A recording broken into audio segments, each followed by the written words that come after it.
Sa mas pinaigting na kampanya ng kapulisan kontra iligal na droga, arestado ang isang punong barangay sa drug bypass operation na isinagawa sa Barangay de Vera, Sara, Iloilo. Nito lamang 14 ng Enero taong kasalukuyan.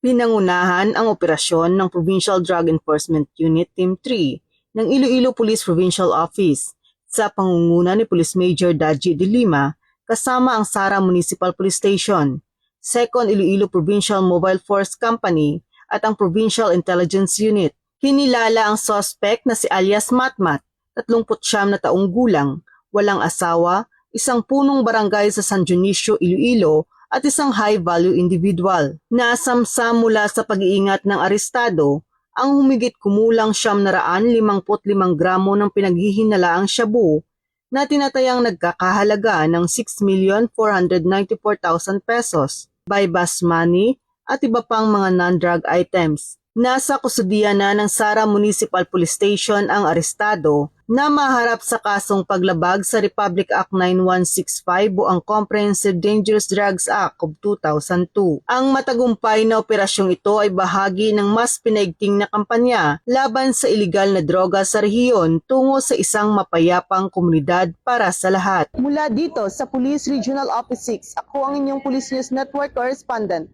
Patrolwoman Charmaine Balunsat, alagad ng batas, tagataguyod ng Balitang Pulis.